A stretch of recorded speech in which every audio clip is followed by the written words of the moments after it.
looking ahead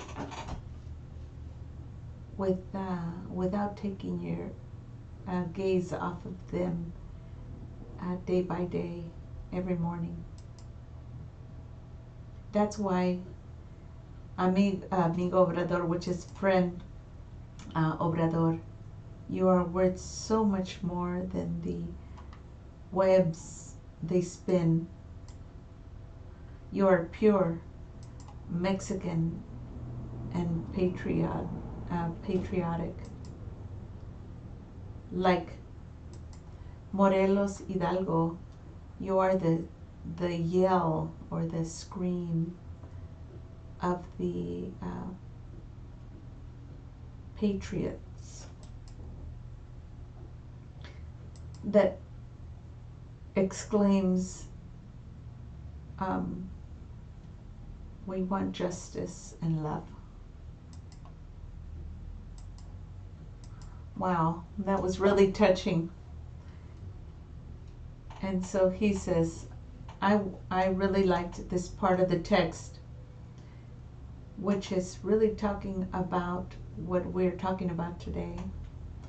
I say, amigo Obrador, who was capable every day of allowing himself to be crucified every day with ugly words to destroy your spirit every day.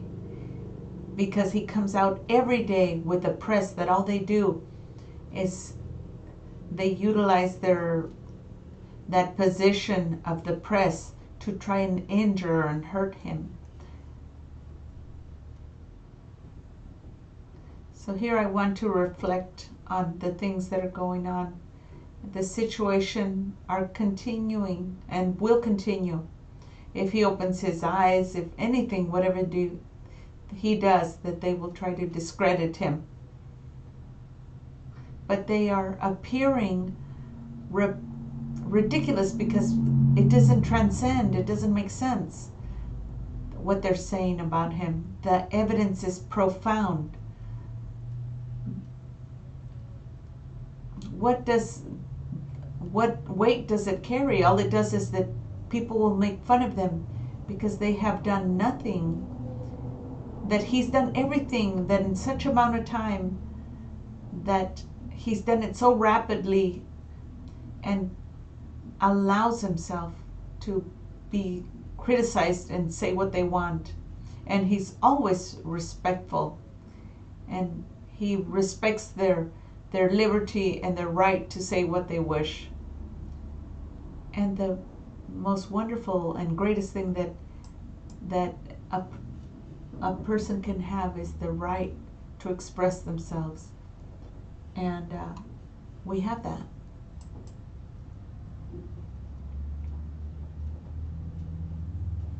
So they don't know what they're claiming.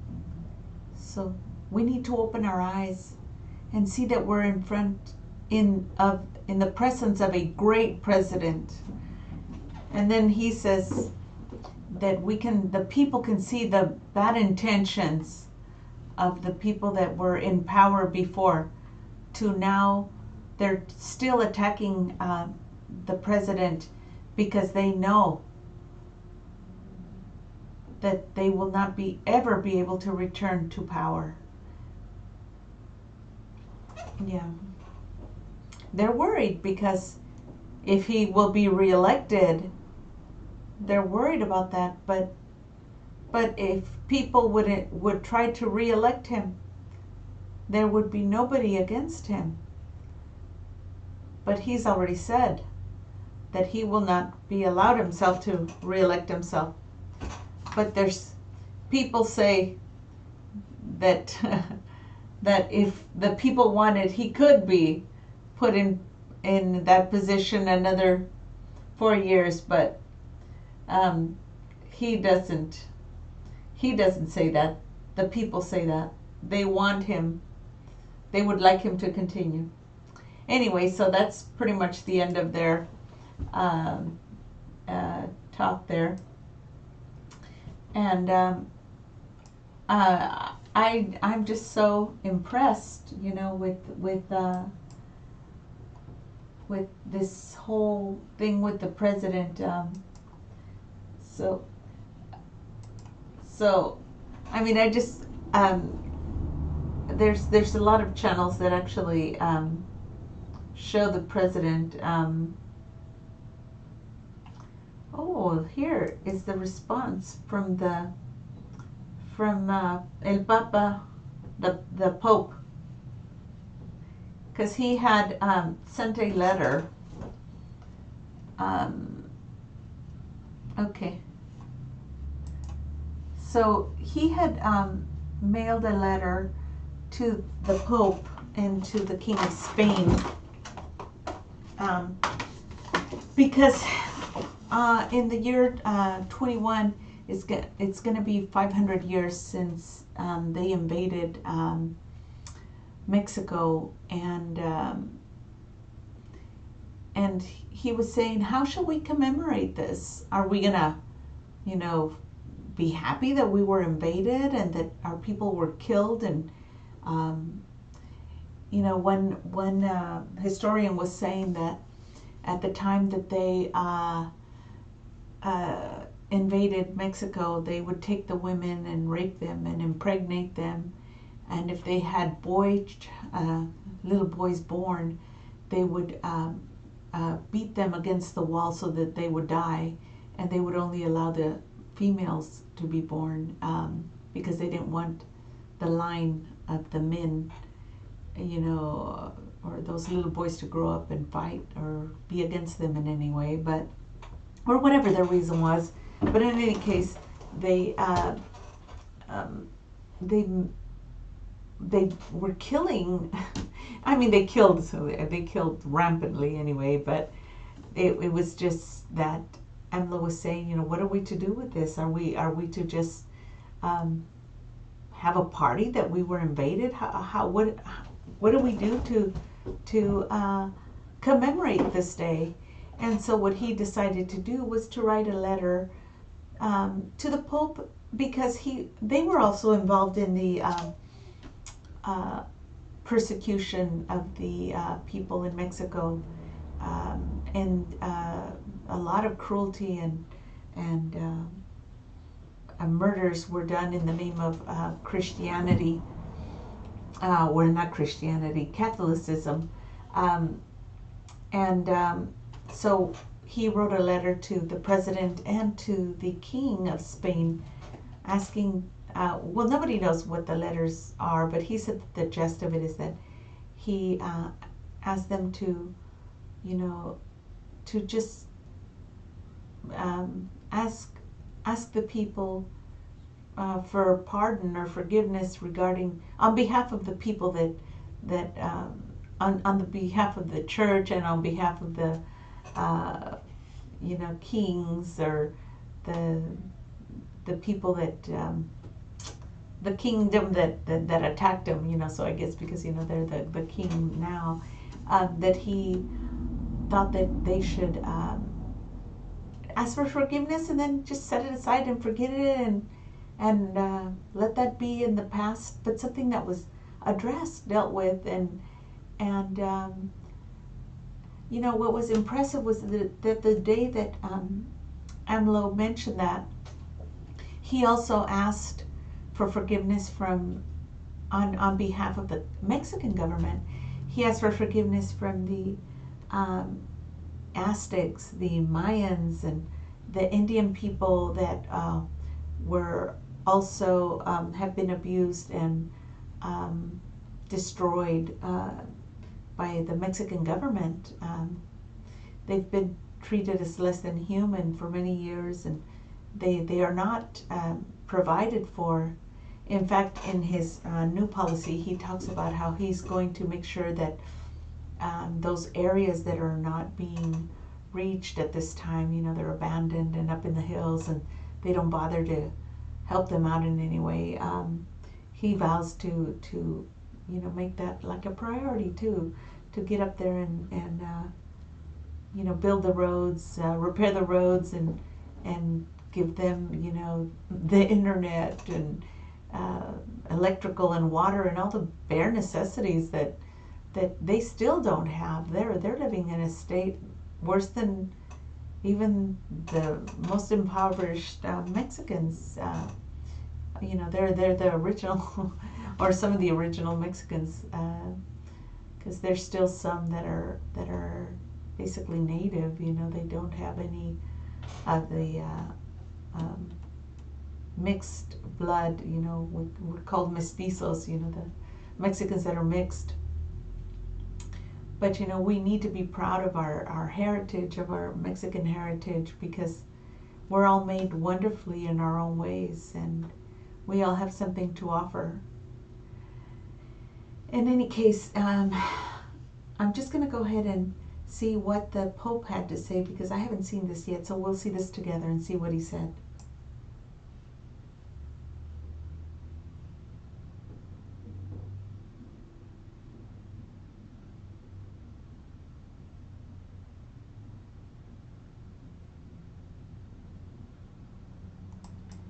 He said that, okay, so here he is saying that when he had made a visit to, I think they said Bolivia? Let me see. Okay. So he's saying that the Vatican had, before AMLO requested it or asked it of them, that they had already addressed it in 2015 to Bolivia. The Pope asked for forgiveness not only for the offenses of the Church, but also for crimes that were committed against the natives of original lands during that period. And that the theme, or that whole idea, was already addressed by his predecessors at the Episcopal Conference of Latin America. And yesterday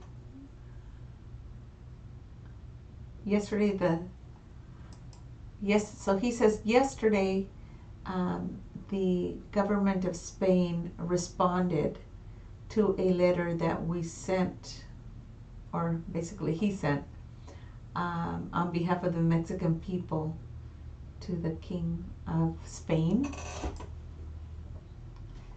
that by the way, that we didn't even tell anybody, and like they think that everybody knows what was in it.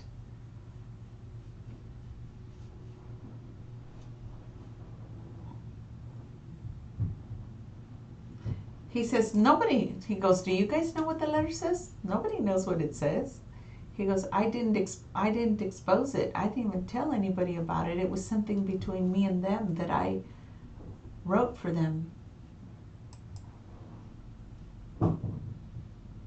So in that sense, they made a mistake with, and then I know he's going to say with respectfully, speaking respectfully,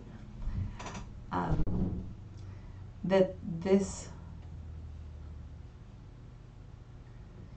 we did not tell anybody. We didn't let anybody know about what was in the contents of the letter. We didn't even let anybody know about the letter.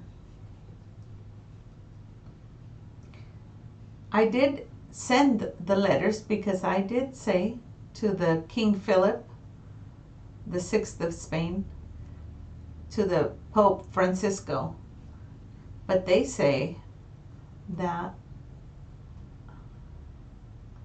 they felt that it was okay. So they are saying that they thought it was disrespectful to let people know about the letter. But I'm just clarifying that I did not let them know, anybody know about the letter. But he goes, they're just saying that it was something to do, was inappropriate or out of form.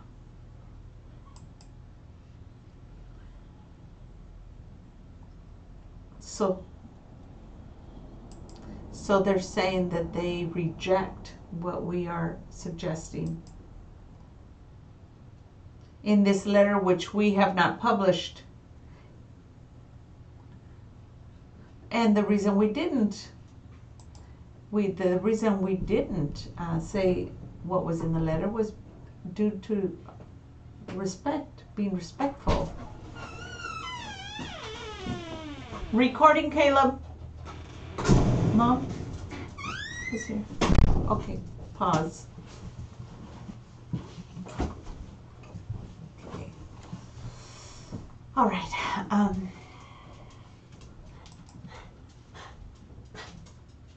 So he mailed the letter to both of them.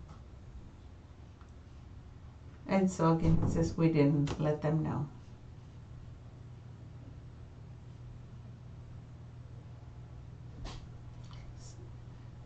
So he wanted to give them time to review it and analyze it. And he figured we'd get some kind of response after a time. He says, but what's good about this? What has it done? It has made us remember.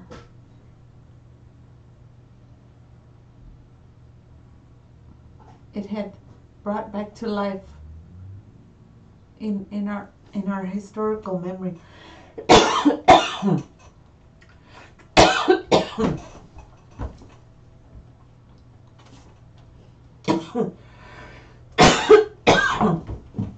That the neoliberals didn't even want us to remember it. They even removed it from our education. But no, we want to discuss the historical memories.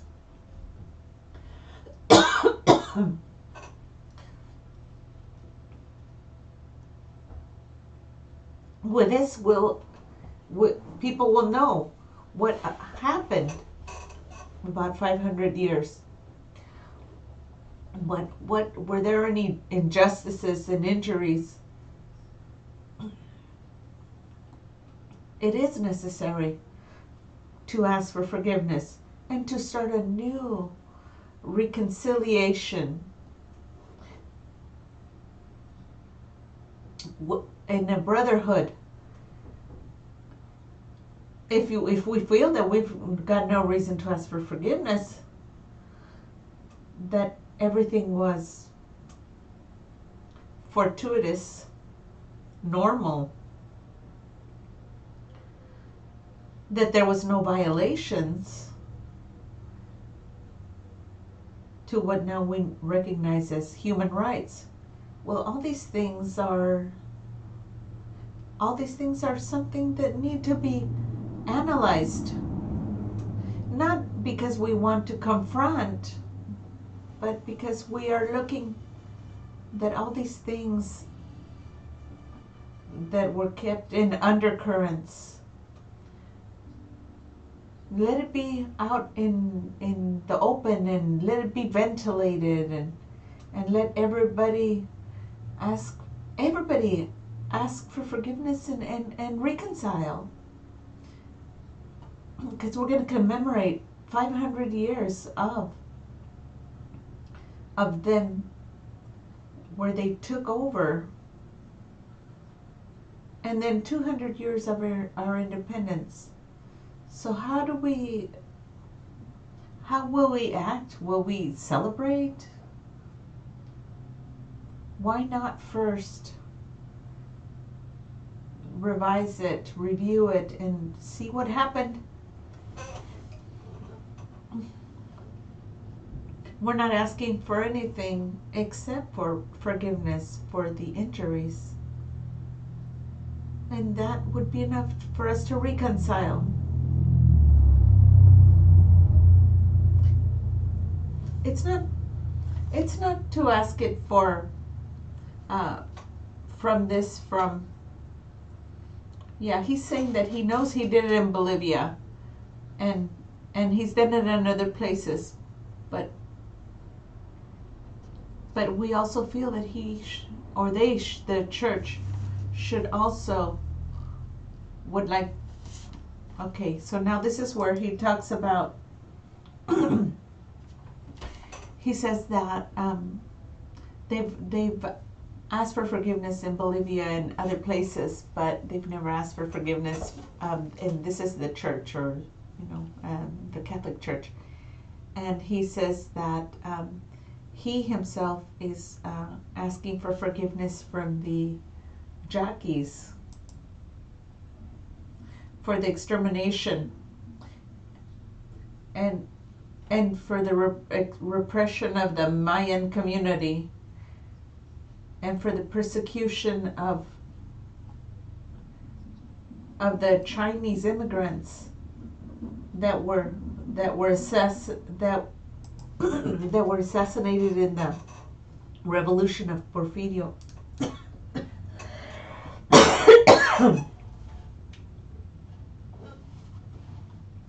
So he's saying, that the Chinese people were also injured by the Mexicans, and he's asking for their forgiveness on behalf of Mexico in his position as the president. Why? Because we want 21 to be the year of reconciliation. But independently of this whole story or theme, he's saying that even though this is brought to light right now, it also brings to light for us to review history. And by the way, he is quite a lover of history, and he's teaching the people a lot about history since he's come into office. He goes on there and talks about the different presidents of the past and their acts, whether they be good or bad, and which ones he is impressed by and uses as his models. And a lot of these Mexican characters and from the past in history are people I've heard their name, but I didn't know what they did or what they stood for, or if they were good or bad.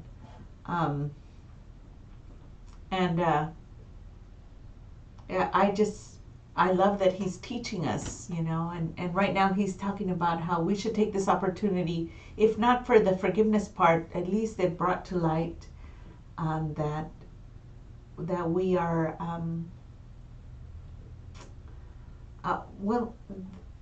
to bring to light about the history, and that we need to learn about it. And so I'm going to let him keep talking, because this is where he's talking about that we should know our past. He says, if you don't know where you come,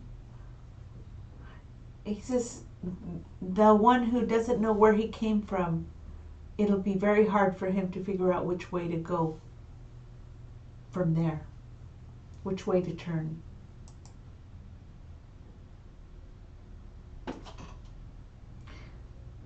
And we're not going to go fall into any confrontation, neither with Spain or any government.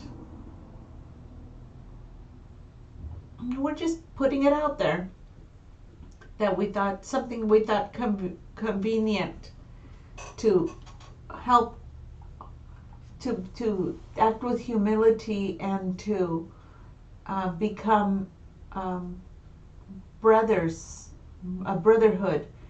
He says the government or the power is for protection, not for abuse. And so I'm just clarifying that I did send the letters, and that out of respect, I have not revealed what was in them. And we will not do it until it's considered prudent in respect for the Spaniards and for the Pope. Now, if they decide they want to make it known what was in the letter, it's on their, it's up to them, and that's okay. But we would like to see if we could to have a just get together and discuss what happened, and and then in a humble way accept our errors and ask for forgiveness and reconcile. All of us. That's the whole idea, is just for all of us to reconcile. So we'll act with prudence. We do not want confrontation. Okay, so basically that he didn't publicize the contents. He just, in general terms, he did let people know what it was about. They were very fundamental and based on historical acts, and so he just wanted to let the people know that it was just an attempt to reconcile and bring us all together in brotherhood as a Latin people. Anyway, I thought that was pretty touching, and I don't see really what's wrong with that. I know it's old news perhaps, and it happened and it's in the past, but he's right. What are we going to do? Just have a party to say that we were attacked and we've been free for 200 years?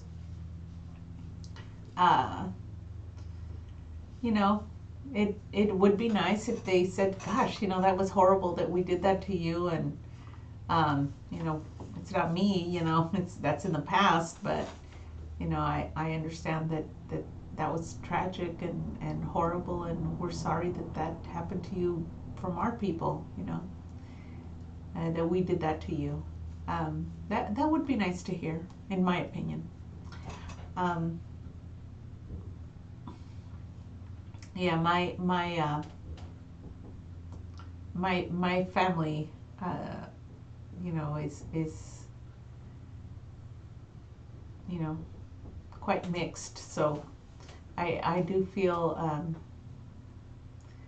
that I as a mestiza, I do still connect very strongly with my Mexican roots, and I'm proud of them, and what a hardworking people they are, and what a loving people, and humble and caring and hospitable and great cooks and wonderful dishes and food, and hard workers, and the hardest workers, they do the hardest labor in other countries, where they go to work. I think it's something to be proud of, and they usually work enough to send money to their family that is impoverished in Mexico, and they never forget when they're here, that they limit themselves, with the meager amount that they make as field workers and such. They still limit themselves so that they can have more to send to the people in Mexico that they know are suffering, because they were there and they saw it for themselves. So anyway, that was my 2 cents on this, and I'm gonna post it, and you have a great day, and make comments. Anything you have to say is welcome. Have a great day. Bye.